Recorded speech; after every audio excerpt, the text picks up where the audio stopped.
Hi, everybody. Welcome to the Model Citizen Sherlock Holmes as Prototype.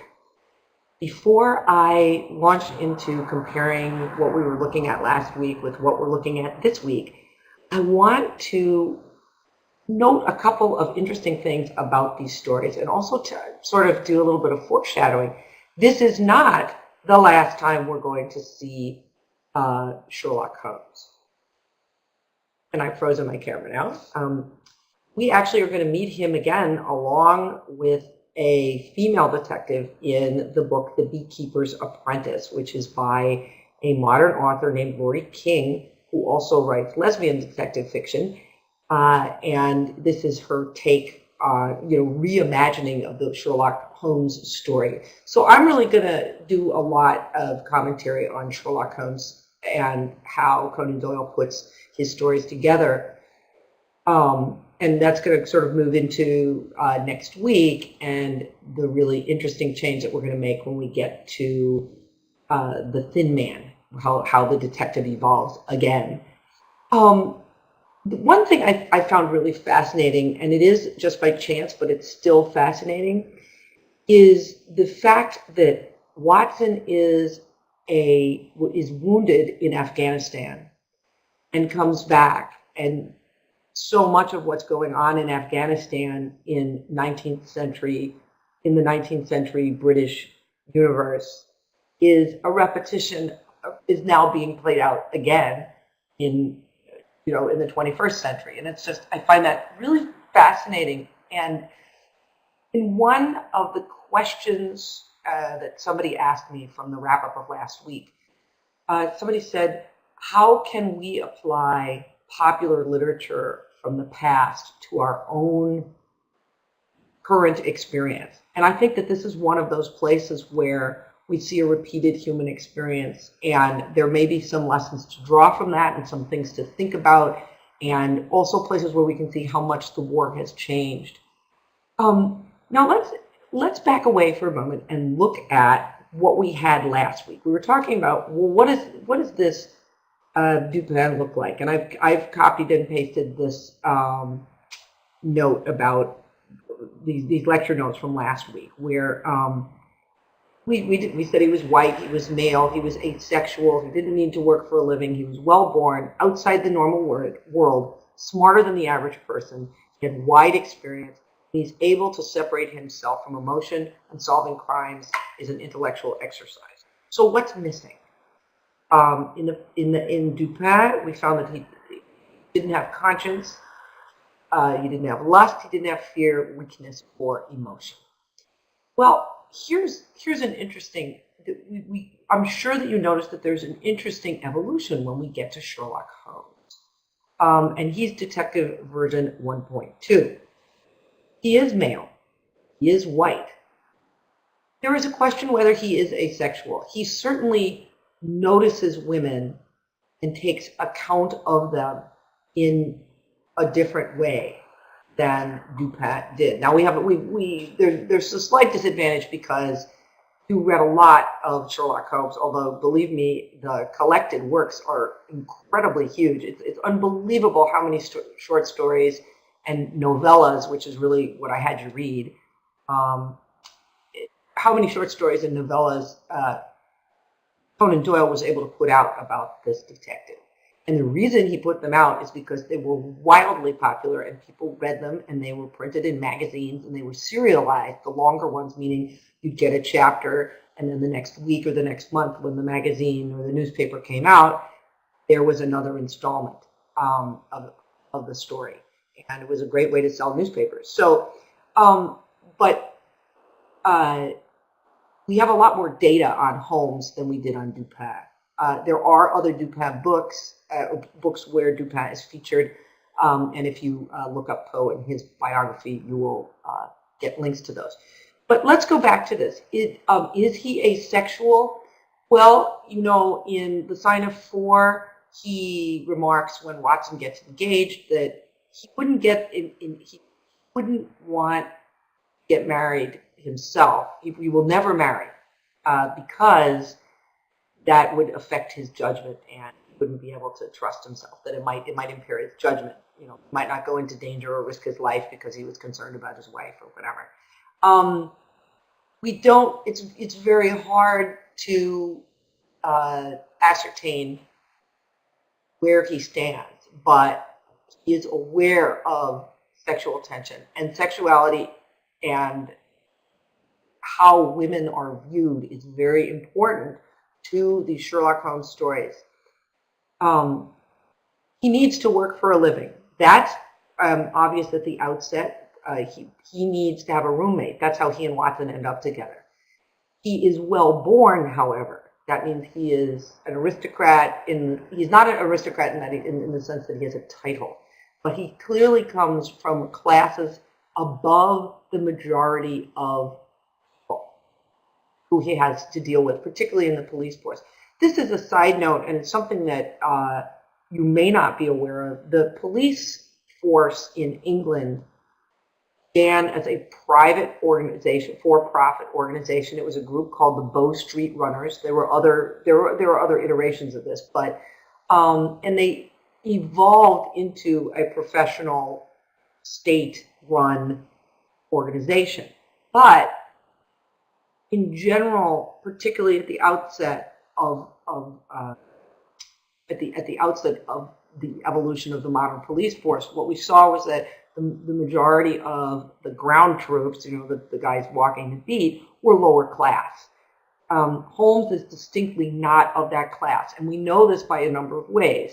We know that he's not wealthy because he's bringing in all this. He's working. He's constantly working. He is proud of or fond of telling Watson, you know, I made up this profession.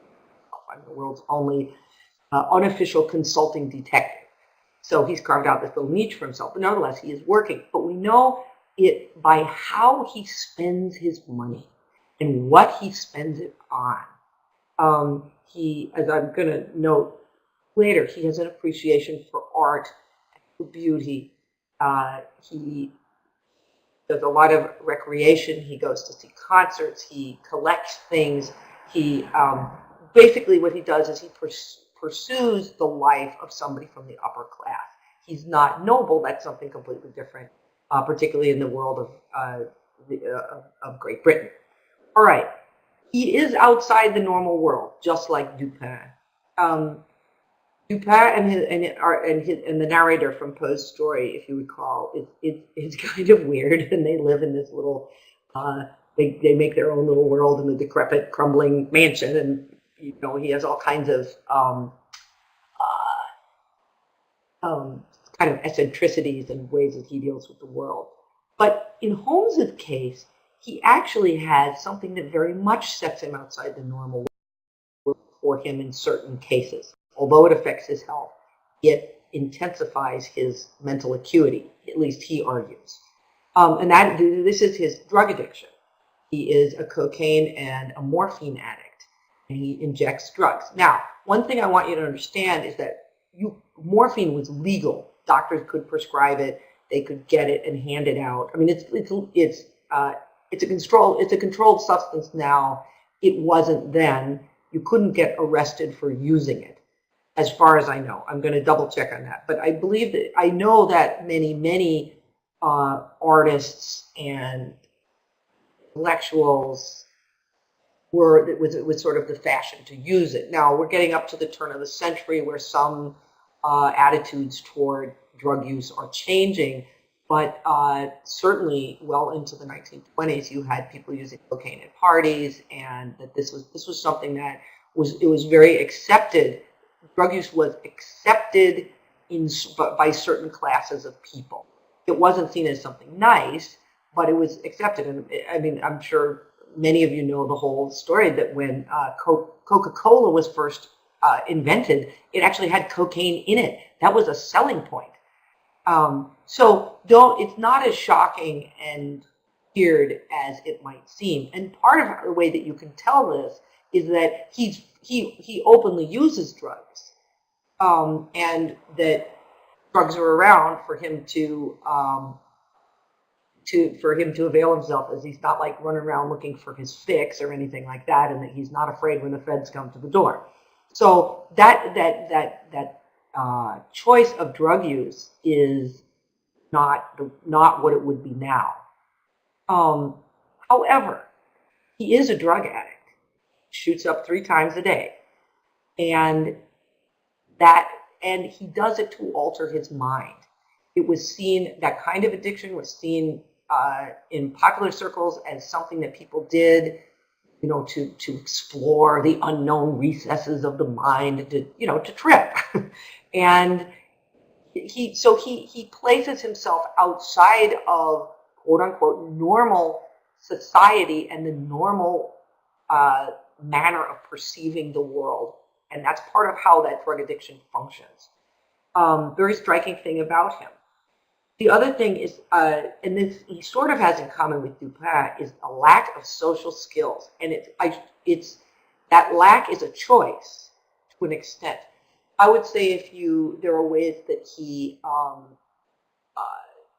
exhibits some of the same behaviors that you would read if you ever read. There's a wonderful, offbeat, strange, very sad mystery called The Curious Incident of the Dog in the Nighttime, and its hero and detective is an autistic boy, and seeing how he relates to his world and how he sees his world is fascinating, but also how he interacts with other people.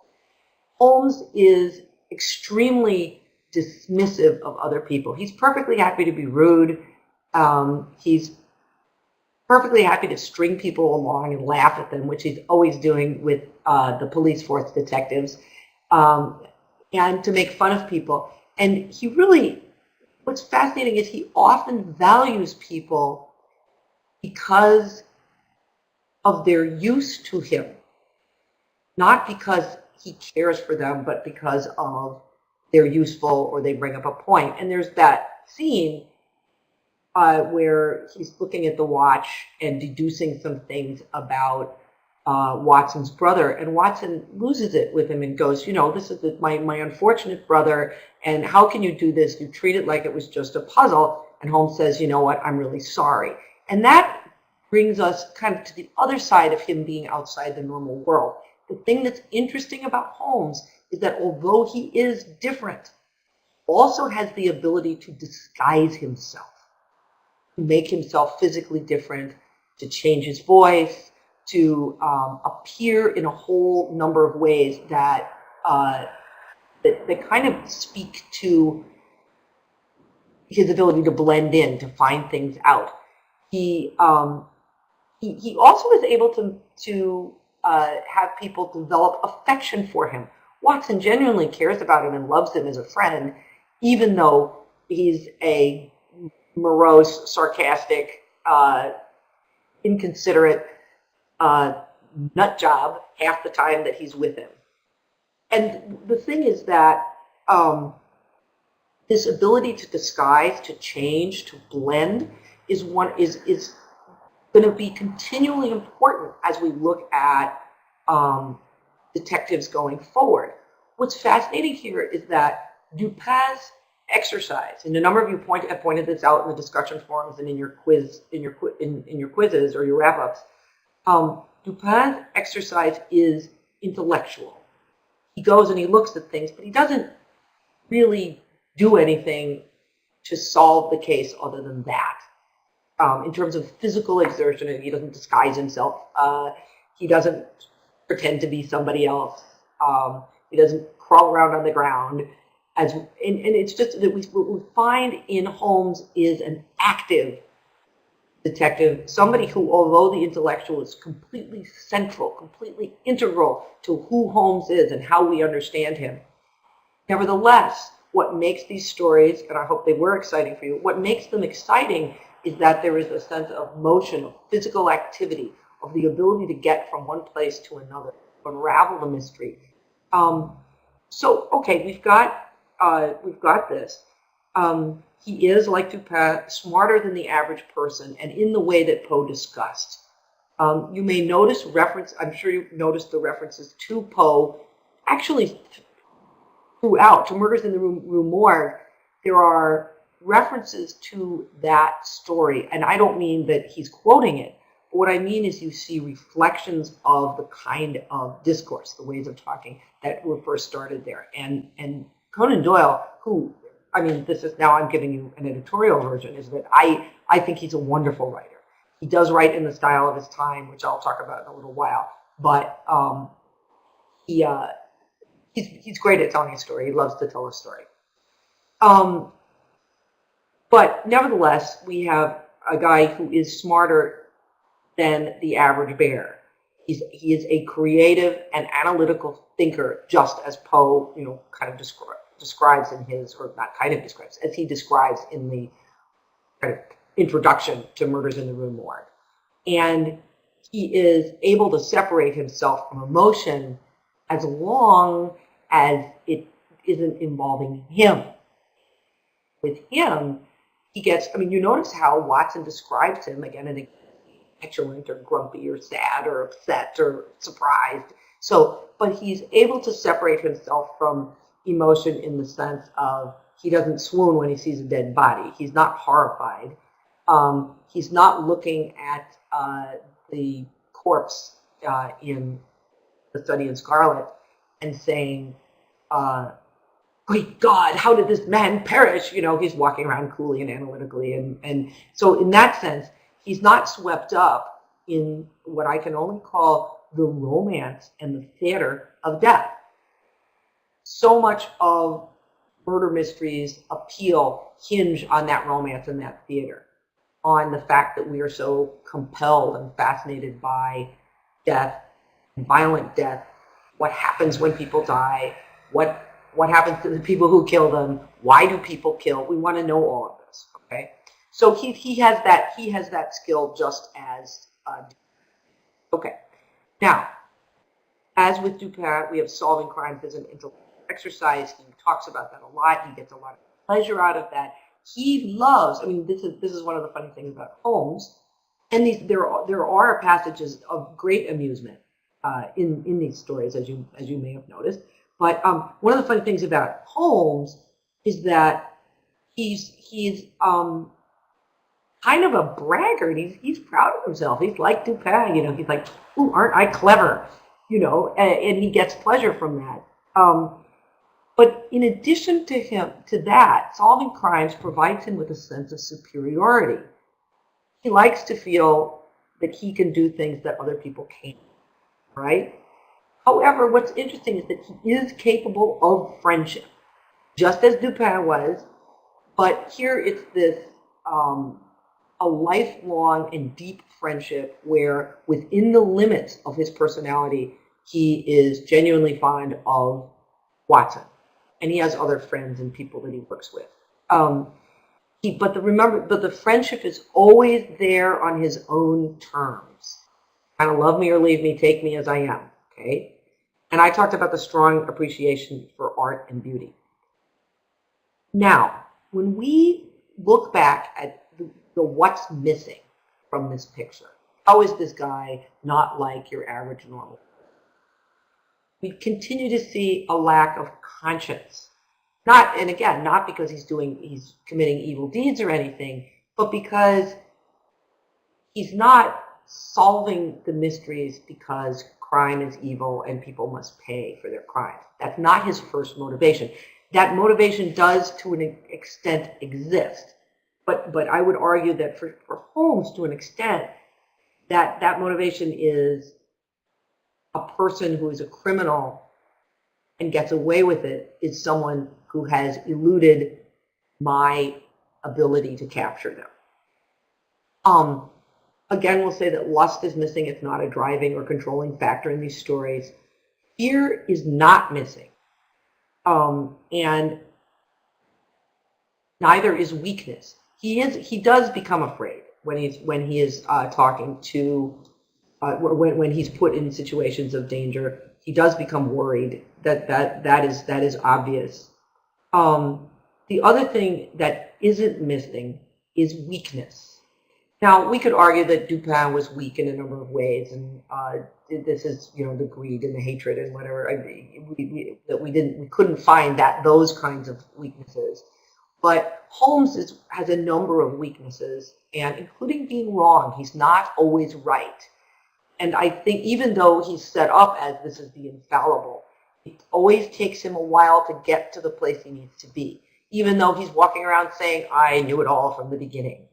And the other thing that's missing here is, or that's not missing, is emotion, and we've discussed that a little bit. So our list is changing. What our detective looks like in version 1.2 is different from what he looked like in version 1.0. What's fascinating, I think, is how some of these changes line up with the changes that are going on in British culture at the time.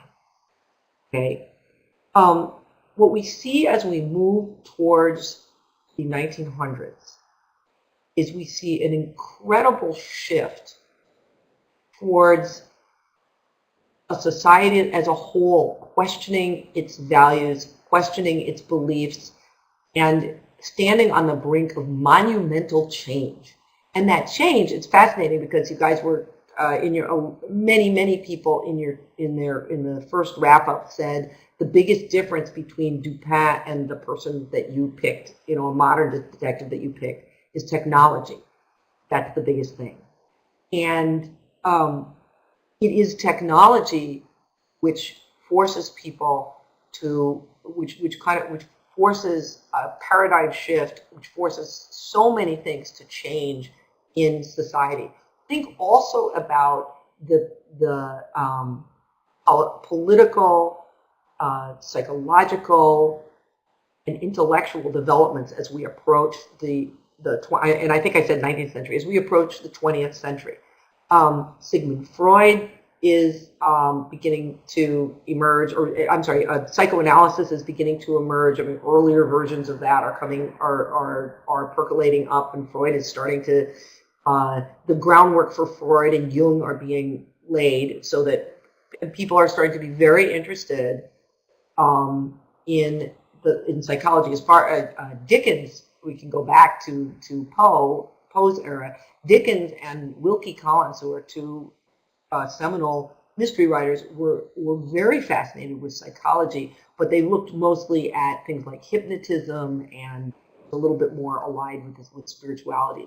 But the emergence of psychology, or I should say, psychology and psychiatry are emerging as sciences, as things that people do. We see Karl Marx beginning to write and flourish. We see the development of horrible weapons and the technology to deliver them, which have never been available before. And this is one of the things about World War I. The slaughter and the carnage was unimaginable, partially because of the emerging technology. And there are changes in medicine. People are beginning, the airplane is being worked on. There's all kinds of things that are changing. And you even see the way that people move back and forth and communicate with each other is beginning to, or I should say is beginning to evolve, but is in this incredible crisis of evolution. And so some of the changes that we see in the way the detective operates and what he does relates directly back to this, what's going on in the popular culture of the day. What are people seeing? I'm sorry. What are they seeing? What are they feeling? What are they understanding? Okay, so what I'd like to also talk about, though, is looking at what Sherlock Holmes does. What's his function? I know that what you want to say to me is, well, his job is to solve mysteries. But I totally agree. But I want you to also think about what's going on in each of these stories.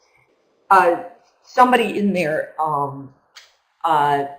wrap-up talked about Scooby-Doo, and I think that's a great model. Now, for those of you who don't have little kids at home, you may not be familiar with Scooby-Doo, but in common with a number of cartoons for children, what Scooby-Doo does again and again, it's a tried and true formula.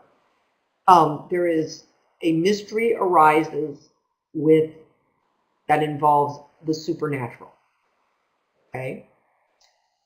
and it looks like there's a zombie, killer mummy, alien. You can fill it in, and the job of the detectives in Scooby-Doo is to unmask that the uncanny. So although Holmes is outside society, and in the sense of he has a different perspective, he's a different guy, he serves society in a really conservative, there's that word again, conservative way. He conserves the values of society. Murder does not go unsolved. And Holmes is here to tell you that actually if you just use the methodology, if you just apply a little bit of his method to it, then you are able to, no mystery needs to go unsolved. And what having that be Holmes's job accomplishes is that we get to travel to foreign lands, we get to mingle with the other, and I'm sure you recall that I was talking about the other. You get to do that, but you're always safe. The other is always at arm's length. Well, or maybe they're a little closer and they're shooting little poison darts at you, but the other is something that we can experience in safety. And we know that Sherlock Holmes and Watson are going to get to the bottom of the case. Now, those of you who are already Sherlock Holmes fans and have read all of them know that there's more to it than that. And later on in Conan Doyle's series of stories about Holmes and Watson, there is Holmes apparently gets killed, and he's wrangling with the master criminal Moriarty, and he disappears. Watson is of course heartbroken. However, not to worry, he comes back. He's okay. But by having this be Holmes's function, I think we learn something very, very important about this society, which is moving into a period of incredible turmoil, which is they want reassurance. The knowledge of the foreign is all around, and the great story about the Mormons and everything is an example of the world is getting smaller. It's much easier for there to be communication across continents. Look at how in a study in Scarlet, Holmes is able to find out a whole bunch by telegraph. He's able to contact people in distant lands. The world is getting smaller. The other is coming closer. And we see that one of the reasons I would argue that Holmes is so compelling, so interesting, and so exciting is because he offers the promise that even though these things exist, which are strange, and even though they're coming closer, we, the superior and able race, will be able to resolve them. There is order. Order exists. And there's a reason behind things. Appearances may make it seem that things are random, but that's not really true. But it's not really true. There is a pattern, there is a reason, and Holmes's job is to reassert that order. He does so. What's fascinating, though, also is that it's always a dangerous bargain. If you reach outside the norm, you then bring elements of that outside world in. And there's always that trade-off. Sherlock Holmes has an edge. There is no question about it. And he's very strange. And you have as you read this, you think about how this is the guy you have to have battle the dark side. You got to get your Jedi Knight, and he's kind of a little bit banged up by the cost of being who he is. But he's the guy who's got to do it. And we're going to look at that a lot more about the social standing of detectives and how the nature of their work changes as we move into the 1920s. For now, I'm going to conclude this lecture and by just suggesting again that Holmes really is a fascinating prototype, and the next generation of detective. And I look forward to talking to you about him more and